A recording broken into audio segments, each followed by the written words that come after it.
Hey guys, and welcome back. And today I've got another really special guitar to show you from back when I was at 42 Gear Street this year.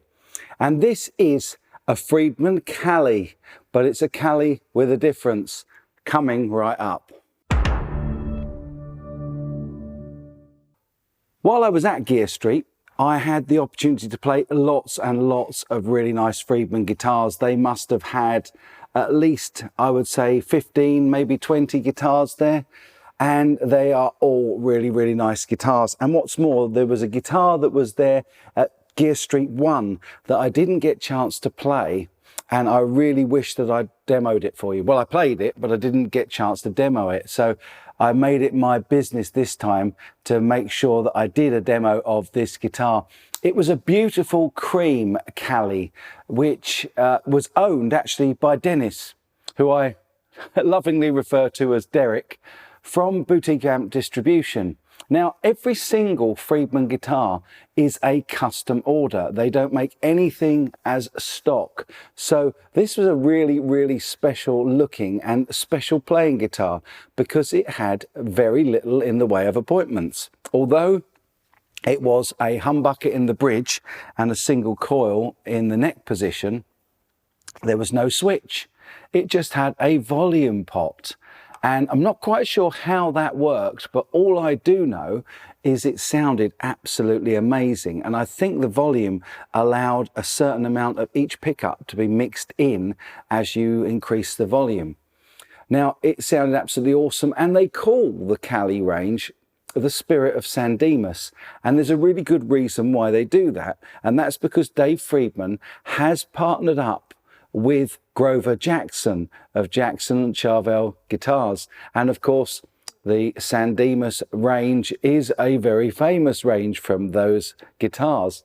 And this entirely reminded me of playing some amazing Jackson and Charvel guitars that I played back in the 80s and 90s. It had exactly the same feel. And what's more, because the one that I played was relict, it also felt like it had been played in since the 80s or 90s.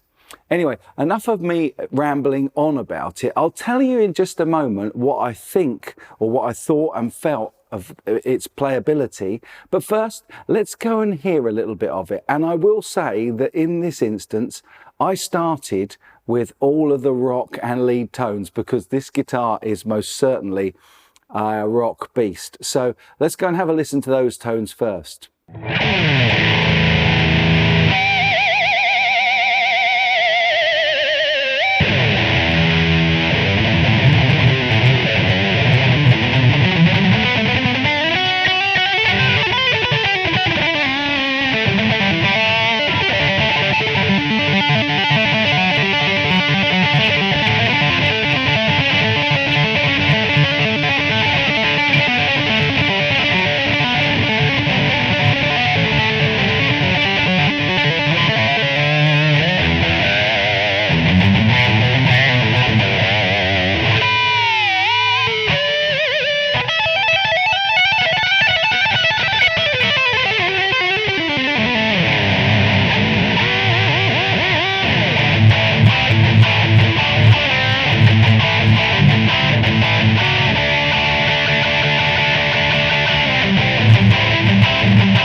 So this guitar had a slightly thinner neck, a little bit actually like this Harley Benton Fusion series guitar.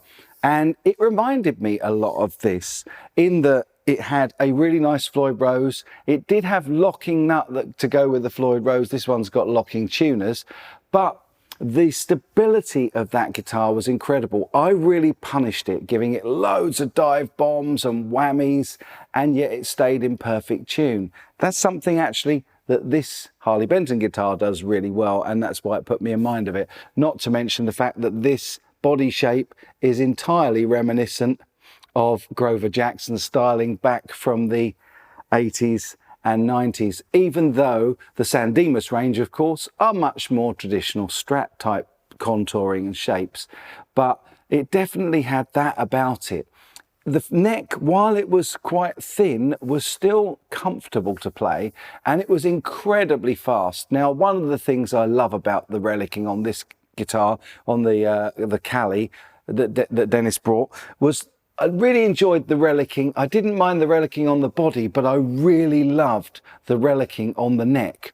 It really did feel very satiny, very played in and very worn. And for those of you that play old guitars, you'll know exactly what I mean by that worn in neck feel. However, the frets were absolutely incredible. They were a jumbo style fret, and they really helped with fretting out. They had really good response to the fingers with those jumbo frets. And again, that's something that reminded me very much of the appointments of this guitar and the guitar this is trying to be, which of course is the Pete Thorne Sir. So it was a really insanely nice instrument to play. It also cleaned up and did crunch tones really rather well.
So there is the Friedman Cali. I love the colour of this one. I love the setup, and Dennis is a discerning guitar player, that's for sure.